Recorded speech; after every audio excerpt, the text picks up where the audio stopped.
नमस्कार, स्वागत है आप सभी का। मैं हूं आपके साथ कोमल सुल्तानिया। इस कोरोना काल में हर कोई अपनी अहम भूमिका निभा रहा है। सबसे ज़्यादा फ्रंट लाइन पर आकर हमारे अधिकारियां काम कर रहे हैं। तो ऐसे ही एक अधिकारी से आज हम बात करने के लिए पहुंचे हैं, जिनका नाम अरविंद वर्मा है। वो बेगूसराय जिला के अधिकारी हैं। तो अरविंद जी, आपका बहुत बहुत स्वागत है। तो इसी के साथ मैं अपना पहला सवाल यह करना चाहूँगी कि कोरोना वायरस की वजह से संपूर्ण देश में लॉकडाउन किया गया और लॉकडाउन 1 से लेकर लॉकडाउन 4 तक का ऐलान किया गया और देशव्यापी ने बखूबी लॉकडाउन 4 तक का सामना भी किया और इसी के साथ देश में 5वां लॉकडाउन का चरण शुरू हो चुका है, जिसका नाम अनलॉक 1 है। तो किस तरह की चुनौतियों का सामना करना पड़ा या किस तरह की, बेगूसराय जिला की बात करें तो किस तरह की तैयारियां की गई हैं? हम लोगों के जब शुरुआत हुआ था तो लॉकडाउन में बहुत सख्ती से जिला प्रशासन ने उसका अनुपालन कराया और बेगूसराय के सभी निवासियों ने भी इसमें सहयोग किया। और इस कारण इसका प्रमुख फायदा ये रहा कि जो लोग हमारे बेगूसराय के निवासी जो मार्च महीने में जो बाहर आए थे 14 दिन लेकिन सर, आपको ऐसा नहीं लगता कि जहाँ पे जिन जिलों में, हर जिलों में ऐसा कहा गया कि 14 दिनों के लिए क्वारंटाइन किया जाए, लेकिन हमारे बिहार में सबसे पहले 21 दिनों तक के लिए क्वारंटाइन किया गया, उसके बाद 14 दिनों के लिए, उसके बाद 10 दिनों के लिए, और क्वारंटाइन सेंटर में भेजने के बाद भी वहाँ पर जो लोग भर्ती थे, क्वारंटाइन हो रखे थे, उन लोगों के साथ दुर्व्यवहार हुआ। नहीं, इसमें देखिए क्योंकि स्कूल की संख्या सीमित है और जो बाहर से निवासी आ रहे थे उनकी संख्या काफ़ी ज़्यादा थी। आप देखे भी होंगे लाखों लाखों लोग यहाँ पर आए हैं और बेगूसराय जिला में भी लगभग 35,000 लोग आ चुके हैं। अच्छा हो चलेगा। तो अनलॉक 2 की क्या तैयारी कर, मतलब अनलॉक 1 का ही जो चरण 2 है, उसके लिए क्या तैयारी की है? चरण 2 में उसमें है कि जो स्कूल है, कोचिंग संस्थान है, ये सब जुलाई में इस पर निर्णय होगा कि कब खुलेगा। अभी जो स्कूल में 15 जून तक हमारे जो अभी बेगूसराय के निवासी जो बाहर रहते थे आए हैं, 15 जून तक स्कूल क्वारंटाइन चलेगा। सबसे ज़्यादा अहम भूमिका हमारे फ्रंट लाइन पर आके पुलिसकर्मी निभाए हैं, जो कितने पुलिसकर्मी कोरोना के शिकार भी हुए हैं। तो उन लोगों के लिए सरकार की ओर से क्या स्पेशल व्यवस्थाएं की गई हैं? नहीं, ये तो कहना कि केवल पुलिसकर्मी निभाए हैं, ये बहुत ही गलत है। बहुत ज़्यादा।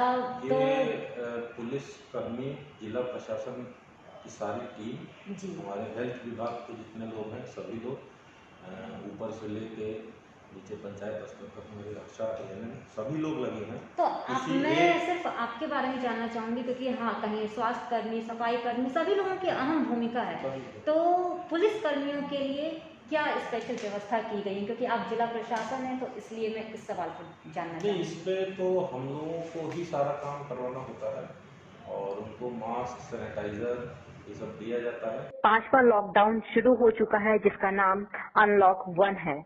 इसको लेकर बिहार में किस तरह की तैयारियां की गई है? लॉकडाउन 1 से लेकर के और ये 5वें तक।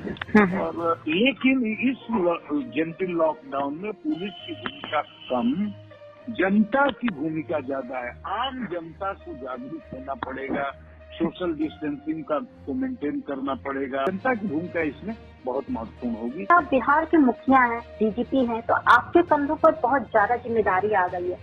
तो इस तरह में आप जिला प्रशासन को किस तरह से सुझाव दे? देखो, सवाल ये है कि पुलिस हमेशा इस कोरोना के संक्रमण के काल में, जब से कोरोना का संकट आया, तो पुलिस तो हमेशा फ्रंट पर रहती है। हर खड़ा होकर के फ्रंट पर जहाँ वो लड़ रहे हैं उनके साथ जाकर के खड़ा होकर के उनका मनोबल भी बढ़ाता हूँ। देखिए, आपके कई सवाल इस संबंध में होंगे।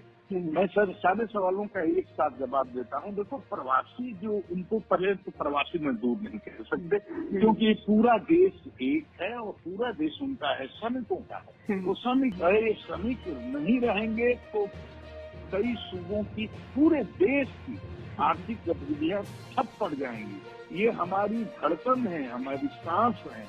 ये जब तक है तभी तक हम हैं। इस बात को बहुत अच्छी तरह समझना चाहिए। अब लॉकडाउन जो लागू हुआ अचानक इस देश में, उसके जो नियम थे, उसकी जो शर्तें थी, उसके जो कंडीशन थे, उस कंडीशन के अनुसार एक राज्य से दूसरे राज्य में किसी के आने जाने पर पाबंदी थी। सर, बिहार प्रदेश के पुलिस के मुखिया के तौर पर इस कोरोना संकट के दौरान लॉकडाउन 1 से लेकर लॉकडाउन 4 तक का सफर कैसा रहा और किस तरह की चुनौतियों का सामना करना पड़ा? चुनौतियां बहुत आई। सबसे पहली बड़ी चुनौती थी लोगों को एजुकेट करना। बिल्कुल, क्योंकि शुरू में लोग ये समझ ही नहीं पा रहे थे कि कोरोना वायरस है क्या। करवाई भी थी। तीसरी बड़ी चुनौती थी सोशल मीडिया पर अफवाह फैलाना, एक समुदाय के विरुद्ध नफरत फैलाना। तो वो चीजें भी, उसमें भी हम लोगों ने बहुत सख्ती से कार्रवाई करी और वो भी एक लहर थी, वो थम गई। तो ये सब चुनौतियां थी। धीरे धीरे लोगों को बात समझ में आ गई और काफी लोग सहयोग करने लगे और हम लोग बहुत ही सफलतापूर्वक इस लड़ाई को अभी तक। इस कोरोना संकट की वजह से देश और बिहार में बेरोजगारी भी बढ़ी है, भूखमरी भी बढ़ी है और अपराध भी बढ़ रहे हैं। ऐसी स्थिति में पुलिस प्रशासन की क्या भूमिका होने वाली है? देखो, ये तुम्हारा सवाल ठीक है, लेकिन अब बेरोजगारी तो हम रोजगार नहीं दे सकते। बिल्कुल, अपराध के सिलसिला में क्या कहना चाहेंगे? अपराध बढ़ा नहीं, अपराध का ग्राफ पूरा जमीन पर आ गया। मतलब ये समझो 100% था तो 100% से वो 10% आ गया। ये लॉकडाउन का प्रभाव था, क्योंकि लॉकडाउन में अपराधी घर से बाहर नहीं निकल पा रहे थे। लोगों के मूवमेंट पर रोक था, मोटरसाइकिल पर रोक था, 4 चक्की की गाड़ियों पर रोक था। हर कोई जानता है कि कोरोना वायरस ने पूरे देश में कोहराम मचाया हुआ है, जिसकी वजह से हर कोई अपनी अहम भूमिका निभाने में जुटे हुए हैं, चाहे वो बड़े अधिकारी हों या छोटे अधिकारी हों। कोई भी अधिकारी ग्राउंड फ्लोर पे काम करने से पीछे नहीं हटते। तो ऐसे में आज हमारे साथ एक ऐसे शख्स जुड़े हैं बात करने के लिए, जो हमें सब तरह से बताएंगे कि इस कोरोना वायरस में किस तरीके से अपनी अहम भूमिका निभा रहे हैं। तो हमारे साथ बेगूसराय जिला के एसपी जी जुड़े हुए हैं, जिनका नाम अवकाश कुमार जी है, जिसको हम लोग इंग्लिश में सुपरिटेंडेंट ऑफ पुलिस कहते हैं और हिंदी में पुलिस अधीक्षक कहते हैं। तो अवकाश कुमार जी, आपका बहुत बहुत स्वागत है करेंट टीवी में। और इसी के साथ मैं आपसे पहला सवाल यह करना चाहूँगी कि कोरोना वायरस में अपनी हर कोई अहम भूमिका निभाने में जुटा हुआ है और देश भर में लॉकडाउन भी हुआ और इसके बाद बहुत तरह की रियायतें देना शुरू कर दी गई है। और बेगूसराय में बात करें तो धार्मिक स्थल को, क्योंकि लॉकडाउन 5वां लॉकडाउन का चरण 2 स्टार्ट हो चुका है, तो इस तरीके से किस तरह से प्रयास किए जा रहे हैं, क्या रियायतें दी जाएंगी, किस तरीके से? अभी जैसे अनलॉक हो रहा है देश धीरे धीरे। अब प्रथम चरण आपने बताया कि ये प्रारंभ हुआ है। इसमें जो ऑलमोस्ट सभी चीज़ें जो हम लोग यहाँ पे हमारे ज़िले में जो दुकानें थी, प्रतिष्ठान थे जहाँ कंस्ट्रक्शन काम होना था, ऑलमोस्ट हर चीज़ अब ओपन हो गई है पहले से। सर, जिस तरीके से देश में कोरोना वायरस का मामला आंकड़ा भी बढ़ते जा रहा है और बेगूसराय एक वक्त पर रेड जोन था और अभी ऑरेंज जोन है, तो बेगूसराय में किस तरीके से काबू पाया गया, जो कोरोना ने अपना काबू पाया? देखिए, अब तो जोन्स का वो ख़त्म हो गया, कॉन्सेप्ट ही ऑलमोस्ट ख़त्म हो गया है। अब कहीं भी जोन वगैरह में मिनिस्ट्री ऑफ हेल्थ ने डिफाइन नहीं किया। सिर्फ और सिर्फ जिन क्षेत्रों में पॉजिटिव पेशेंट्स आएंगे वहाँ पे सराउंडिंग्स में कंटेनमेंट एरिया बनाना है, जिनको आप सो कॉल्ड रेड जोन्स कह सकती हैं, और वहाँ पे सभी एक्टिविटीज़ बंद हैं। बेगूसराय में जो प्रारंभिक चरणों में पेशेंट्स आए थे, बिहार में Begusarai one of those districts था जिसमें शुरू में ही पेशेंट्स की संख्या अच्छी खासी आई थी। लेकिन उस समय चूंकि लॉकडाउन का प्रथम और दूसरा चरण चल रहा था, बहुत सख्ती थी, सब चीज़ें बंद थी, लोगों का मूवमेंट नहीं था और लोगों का सहयोग हम लोगों को बहुत मिला जहाँ होगा। सर, आपने कहा कि हमारे देश में या फिर जिला में श्रमिक मजदूर वापस आए। इन मजदूरों के लिए जगह जगह व्यवस्थाएं भी की गई थी, उनके लिए खाना हो, दाल भात केंद्र हो, हर तरह की सुविधाएं की गई। लेकिन इस भूमिका में आप लोगों ने भी अपना योगदान देना जरूरी समझा।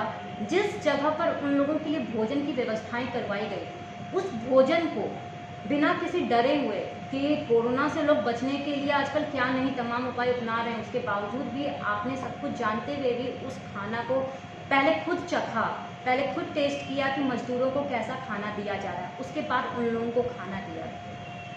इस पर क्या कहेंगे? देखिए, अब हम लोगों ने प्रशासनिक जो भी व्यवस्थाएं होती हैं, हम लोग कोशिश कर रहे थे कि सभी जगहों पे जो बाहर से लोग आ रहे हैं, जो पॉजिटिव नहीं है एटलीस्ट वो यहाँ आकर पॉजिटिव ना हो, संक्रमित ना हो। तो सारे हम लोग बचाव के सभी संसाधन जो हम लोग करते हैं। सर, आप एक डॉक्टर भी हैं और एक IAS अधिकारी भी हैं, ऐसे में आपकी दोहरी चुनौती हो जाती है। तो इस सिर्फ डॉक्टर की भी भूमिका निभा रहे हैं या फिर एक अधिकारी होने की भी भूमिका निभा रहे हैं?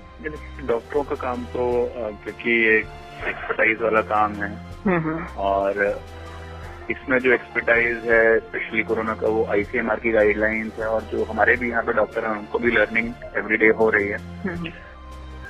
और जितने भी MD मेडिसिन डॉक्टर या जो HOD हैं हमारे मेडिकल कॉलेज हमारे जिले में वो बहुत एक ट्रेंड टीम है। जो लोग भर्ती हैं जिनको क्वारंटाइन किया गया है तो वो उन लोगों की शिकायत होती है कि हमें खाना सही से नहीं मिल रहा है या फिर हमें बहुत सारी तरह की सुविधाएं नहीं मिल पा रही है, लेकिन कंप्लेनें बहुत ज्यादा आई, तो उसको लेकर किस तरीके से? मैं आपको बता रहा हूँ कि कंप्लेन हजारीबाग जिले की अगर आप बाकी जगह से कंपेयर करेंगे ऑल अक्रॉस इंडिया, क्योंकि ये तो एक साथ चल रहा है, ये नगर नहीं है। इनफैक्ट कंप्लेन है ही नहीं, जो अगर है तो लोकल पॉलिटिक्स वाली कंप्लेन होगी। जिला स्तरीय जो क्वारंटाइन सेंटर है उसमें तो क्योंकि अनुमंडलीय पदाधिकारी दोनों डायरेक्टली देख रहे हैं, उसमें बहुत हाई एंड हम लोग सारा काम कर रहे हैं। और आपका सफर कैसा रहा लॉकडाउन 1 से लेके लॉकडाउन 4 तक का? काफी मेहनत की और CM सर और हमारी टीम ने कंटिन्यूस मोटिवेशन दिया। बहुत जो भी दर्शक आपको देखें उन लोगों के लिए क्या संदेश देना चाहेंगे? अफवाहों से बचें और ये ग्लोबल पैंडेमिक है और ये भी खत्म हो जाएगा बहुत जल्द। सर अब बात करें प्रवासी मजदूरों की, तो इस मुसीबत की घड़ी में सब घटनाओं घटित हुए हैं, प्रवासी मजदूर को हर तरीके से प्रभावित हुए हैं और क्योंकि नेपाल में भी कुछ मजदूर फंसे हुए हैं जैसे सलोनी बॉर्डर पर और सरकार से लगातार मदद की गुहार कर रहे हैं, किस तरीके से प्रवासी मजदूर को वापस बुलाया जाएगा? देखिए, सबसे महत्वपूर्ण चीज है कि यदि मैं पलामू डिस्ट्रिक्ट की बात करूं, हमारे जिले में अब तक 29 अप्रैल के बाद से जब से स्टैंडर्ड लेबर को ट्रांसपोर्ट परिवहन या आवागमन के लिए छूट दी गई है गृह मंत्रालय भारत सरकार की ओर से, तब से लेकर अब तक यहाँ पे 60,000 प्रवासी श्रमिक आ चुके हैं हमारे जिले में। एक आध व्यक्ति ऐसा भी था जो मध्य प्रदेश में भी काम उसने किया था। सर क्वारंटाइन सेंटर में भी किस तरह की व्यवस्थाएं हो रही है या फिर ऐसा क्या हुआ जो क्वारंटाइन में भर्ती लोग हैं वो आत्महत्या करने पर मजबूर हो गए? नहीं, ऐसा कोई भी मामला पलामू में नहीं आया है। क्वारंटाइन में आत्महत्या से संबंधित कोई मामला नहीं जिसमें उनकी जीजी बचा की वजह से कुछ हो। यदि कोई किसी ने आत्महत्या की भी है तो वो होम क्वारंटाइन में या अपने घर पे रहते हुए अपनी संबंधित पारिवारिक मामले या घरेलू मसले को लेते हुए किया। क्वारंटाइन सेंटर में हम लोगों ने सभी तरह की व्यवस्थाएं पूरी की थी। कोरोना वायरस से बचने के लिए हर कोई अपने अपने प्रयासों में जुटा है। हालांकि अभी तक इसका वैक्सीन तैयार नहीं किया गया है। इसी सब सिलसिले में हम बातचीत करते हैं आज के सदर अस्पताल के MD से। आइए उन्हीं के जुबान हम सब कुछ जानते हैं। आनंद शर्मा जी, आपका करंट न्यूज में बहुत बहुत स्वागत है। और इसी के साथ मैं आपसे पहला सवाल यह करना चाहूँगी कि कोरोना वायरस का अभी तक कोई भी वैक्सीन नहीं आया है, तो इसके बचने के लिए क्या तमाम उपाय लोगों को अपनाना चाहिए? कोरोना वायरस का ये बात सही है कि अभी तक कोई वैक्सीन नहीं आया है और इसका जो रिसर्च चल ही रहा है, जो उम्मीद करते हैं कि जल्दी हम लोग बना लेंगे। और तो सबसे अच्छा है बचाव ही, पहले प्रिवेंशन की प्रेफरेंस जो वो इसी सिद्धांत पर ये इसको हम लोग को ट्रीटमेंट किया जा रहा है। इसमें सबसे इम्पोर्टेंट क्या है कि आप सोशल डिस्टेंसिंग जो कि आप डिस्टेंस बनाए रखें। लॉकडाउन की वजह से सभी निजी अस्पताल बंद थे, सिर्फ एक सदर अस्पताल ही खुला हुआ था और इसके आप इंचार्ज भी हैं, तो ऐसे में मरीज को किस तरीके से ठीक किया जा रहा था? मरीज जैसे हमारे यहाँ था कि जो शुरू में जब फर्स्ट टाइम लॉकडाउन हुआ था उस टाइम OPD सेवा बंद कर दी गई थी, क्योंकि इमरजेंसी सेवा चालू थी। क्योंकि OPD यहाँ जो है जनरली 1000 से ज़्यादा का OPD रहता है, उसमें सोशल डिस्टेंसिंग मेंटेन करना बड़ा टफ था। बात करें तो बेगूसराय एक रेड जोन में भी आया था क्योंकि मरीज बहुत ज़्यादा हो, कैसे आप लोगों ने इसको काबू पाया? बेगूसराय का अभी भी जैसे बिहार का जो है जिससे पहला पटना नंबर 1 जिला है, तीसरा बेगूसराय ही। मतलब रिकवरी रेट हमारा बहुत अच्छा है, क्योंकि अभी तक जैसे अगर मैं कल तक की बात करूँ तो कल तक के हमारे 266% हमारे यहाँ कोरोना के थे, उसमें हम लोग 209 मरीज हम लोग डिस्चार्ज कर चुके हैं। और हमारे 51 के जो एक्टिव केस हैं और 4 हमारा जो यहाँ से रेफर किए हैं जो NMCH में हैं, वो हमारे 4 एक्टिव केस हैं। हमारा डेथ हमारा 2 है रखा था। और दवा में हम लोग जो है जैसे मैक्सिमम केस जो थे वैसे सिम्टोमेटिक थे और कुछ ही लोग सिम्टोमेटिक किसी में भी हम लोग को ऑक्सीजन की आवश्यकता नहीं पड़ी थी। और तो नियम था हम लोग जैसे एरिथ्रोमाइसिन और विटामिन C बढ़ाने के लिए एजिथ्रोमाइसिन आपने शब्द इस्तेमाल किया, एजिथ्रोमाइसिन का अर्थ क्या है? एजिथ्रोमाइसिन एक एंटीबायोटिक है, उसको हम लोग जिसे बुखार खांसी लेके आता था पेशेंट, तो हम लोग उसको एजिथ्रोमाइसिन एंटीबायोटिक देते थे 5 दिन के लिए।